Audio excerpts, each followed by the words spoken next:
নিশ্চয় আপুনি Indian army ভাল পায়, ইণ্ডিয়ান আৰ্মিত চাকৰি কৰিব বিচাৰে, অৰ্থাৎ ইণ্ডিয়ান আৰ্মিত যাব বিচাৰে। এইটো ভিডিও তেওঁলোকৰ বাবে যিসকলে এতিয়া 12 পাছ কৰিছে, অৰ্থাৎ যোৱাবাৰ বা তাৰে আগৰ বছৰ মেট্ৰিক পাছ কৰিছে বা 12 পাছ কৰিছে, কাৰণ তেওঁলোকে সকলোখিনি ডিটেইলছ নাজানে। আৰু যিসকলে আগতে জানে যে কোনবোৰ পোষ্টৰ বাবে কি এডুকেশ্যন কোৱালিফিকেশ্যন লাগে, কি এজ লিমিট লাগে, তেওঁলোকে ভিডিওটো নাচালে হ'ল, কাৰণ চাই ক'ব যে এইটো কথা আমিও জানো, নকলেও হয় বা ভিডিওটো নবনালেও হয়। কিন্তু আপোনালোকে জানাসকলে নাচালে হ'ল। আৰু যিসকলে নতুনকৈ 12 পাছ কৰিছে বা 10 পাছ কৰিছে, তেওঁলোকে এই ভিডিওটো ইম্পৰ্টেণ্ট, আৰু এই ভিডিওটো তেওঁলোকে শেষলৈ চালে হ'ল। কোনবোৰ পোষ্টৰ বাবে কিমান পাৰ্চেন্টেজ লাগিব, কি সাবজেক্টৰ বাবে কিমান পাৰ্চেন্টেজ লাগিব, সকলোখিনি ডিটেইলছ আজিৰ এই ভিডিওটোত জনাই দিম। ফাৰ্ষ্ট অফ অল আপোনালোকে নিশ্চয় গম পাই ধৰি লৈছো, অসমতে অপেন ডেলি হওক বা ইণ্ডিয়াৰ য'তে আৰ্মিৰ পোষ্ট নোলওক, অল অভাৰ ইণ্ডিয়াৰ বাবে ওলাই, কাৰণ ইণ্ডিয়াৰ বাবে হৈছে ইণ্ডিয়ান আৰ্মি। এই ইণ্ডিয়ান আৰ্মিত পোষ্ট ওলালে আমি এপ্লাই কৰো সোলজাৰ জিডি, অৰ্থাৎ জেনেৰেল ডিউটিত। তাত এপ্লাই কৰাৰ বাবে কি পাছ কৰা হ'ব লাগিব? 10 পাছ কৰা হ'ব লাগিব। 10 পাছ কৰিলে নহ'ব, 10 পাছ কৰাৰ বাহিৰেও প্ৰতিটো সাবজেক্টতে 33 মাৰ্কস পাব লাগিব। মনত ৰাখিব আপোনালোকে সদায় যে জিডিৰ বাবে এপ্লাই কৰিলে সকলোবোৰ সাবজেক্টত 33ৰ ওপৰ পাব লাগিব নাম্বাৰ। 33 পালেও নহ'ব, 45% হ'ব লাগিব আপোনালোকৰ ৰিজাল্ট। অৰ্থাৎ টোটেল 6 নম্বৰ ধৰিছো, 6ৰ ভিতৰত আপোনালোকে 45% পাব লাগিব।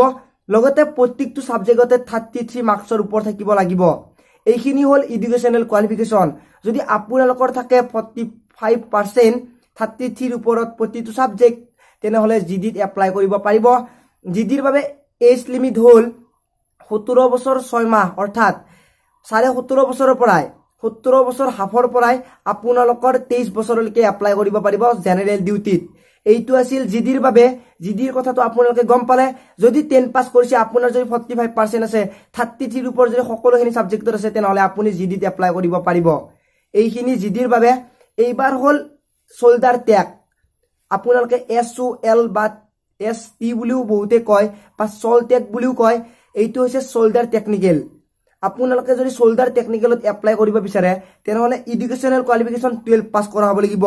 12 পাছ কৰাৰ লগতে সায়েন্সৰ পৰা পাছ কৰা হ'ব লাগিব, যিহেতু টেকনিকেল পোষ্ট, সেইবাবে 12 পাছ কৰিলেও সায়েন্সৰ পৰা পাছ কৰা হ'ব লাগিব।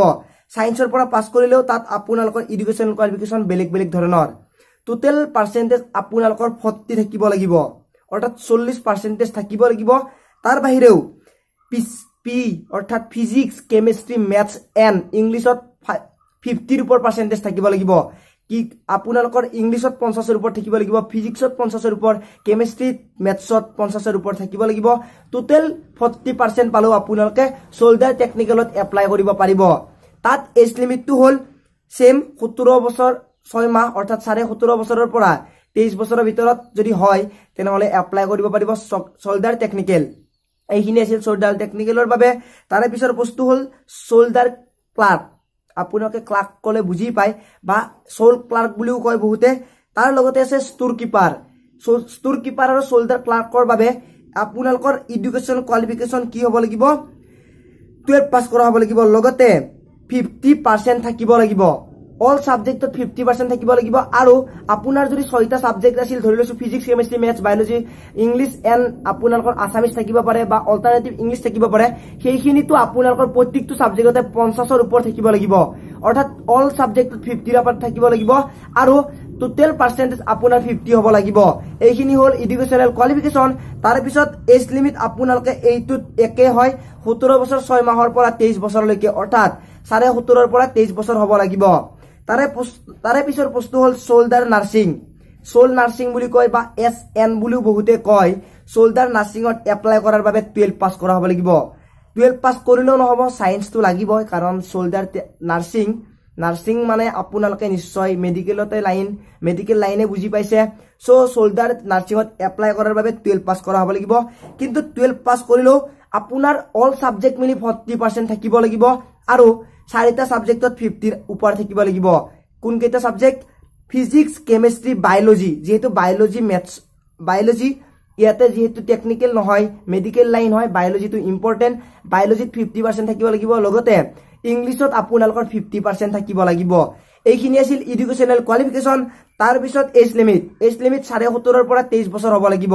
সেম এজ লিমিট হয় এইটোত এপ্লাই কৰাৰ বাবে এজ লিমিট 23 বছৰলৈকে থাকিব 17.5 বছৰৰ পৰা লাষ্ট আপোনালোকে যেহেতু অসমত পোষ্ট ওলালে প্ৰায় 5টা পোষ্টতে এপ্লাই কৰে 4টা হৈ গল এতিয়া লাষ্ট পোষ্টটো হল শোল্ডাৰ ট্ৰেটছ অৰ্থাৎ শোল্ডাৰ কি টেচম্যান শোল্ডাৰ টেচম্যানৰ বাবে কি পাছ কৰা হ'ব লাগিব একদম কম অৰ্থাৎ 8 পাছ কৰিলে আপোনালোকে শোল্ডাৰ টেচম্যানৰ কাৰণে এপ্লাই কৰিব পাৰিব যিসকলে 8 পাছ কৰিছে তেওঁলোকৰ বাবে শোল্ডাৰ টেচম্যানত এপ্লাই কৰিব পাৰিব আপোনালোকে হয়তো এপ্লাই কৰি পাইছে বা বহুতে নতুনকৈ এপ্লাই কৰিব কিছুমানে হয়তো মেট্ৰিক পাছ কৰা নাই তেওঁলোকে মেট্ৰিক পাছ নকৰা সকলে শোল্ডাৰ টেচম্যানত এপ্লাই কৰিব পাৰিব 8 পাছ কৰিলে হ'ব তাত পোষ্টবোৰ থাকে মেচ কিপাৰ হাউস কিপাৰ এনেকুৱা ধৰণৰ পোষ্ট থাকে আৰু তাৰ ওপৰত এটা ভিডিও বনাম কোনবোৰ পোষ্টৰ বাবে কি কাম বা কোনবোৰ ডিউটিত কি কাম কৰিব লাগে সকলোবোৰ ডিটেইলছৰ ওপৰত আৰু এটা ভিডিও বনাম ইয়াতো এজ লিমিট 17.5 ৰ পৰা 23 বছৰৰ ভিতৰত অৰ্থাৎ ইণ্ডিয়ান আৰ্মিৰ প্ৰায় ভাগ বেছিভাগ পোষ্টতে এজ লিমিটটো সেম আৰু কিছুমান ডাঙৰ পোষ্টৰ বাবে মই ভিডিও বনাই আছো এই 5টা পোষ্টতে আমাৰ অসমৰ মানুহখিনি এপ্লাই কৰে শোল্ডাৰ টেচম্যান শোল্ডাৰ জিডি শোল্ডাৰ নাৰ্সিং শোল্ডাৰ টেকনিক্যাল শোল্ডাৰ তাৰ পিছত ক্লাৰ্ক এইখিনি পোষ্টত আমাৰ অসমৰ মানুহে এপ্লাই কৰে আপোনালোকে এতিয়াৰ পৰা যদি ইণ্ডিয়ান আৰ্মিত পোষ্ট ওলাই তেনেহলে বেলেগক খুদিব নালাগে যে কোনটো পোষ্টৰ বাবে কিমান এজ লিমিট কিমান এডুকেশন কোৱালিফিকেশন সেইভাবে মই এইটো ভিডিও বনালো ভিডিওটোৰ পৰা আপোনালোকে যদি বুজি পোৱা নাই তেনেহলে কমেন্টত জনাব যদি ভিডিওটো আপোনালোকক ভাল লাগিছে লগৰ বন্ধু বান্ধৱীক শ্বেয়াৰ কৰি দিব কাৰণ অসমৰ সকলো মানুহে গম পাব লাগিব যে এইবোৰ পোষ্টত আমি এপ্লাই কৰিম আৰু আমি চাকৰি লম কাৰণ 8 পাছ কৰা বা 10 পাছ কৰা সকলে যেতিয়া পৰীক্ষা বেয়া হয় বা পৰীক্ষাত অলপ নম্বৰ কম পায় তেতিয়া ভাবে যে ডিফেন্সত যাব লাগিব ইণ্ডিয়ান আৰ্মিত যাব লাগিব ইণ্ডিয়ান আৰ্মি আমাৰ এম বহুতে 10 পাছ কৰি ইণ্ডিয়ান আৰ্মি এম কৰি লৈছো ময়ো লৈছো কি হয় দেখা যাব আজি ভিডিওটোৰ পৰা যদি আপোনালোকৰ অলপ লাভ হৈছে প্লিজ লাইক শ্বেয়াৰ কৰিব নাপাৰিব আজিলৈ মানে পুনৰ লগ পোৱাৰ আশাৰে মই জিতুমণি জয় আই অসম।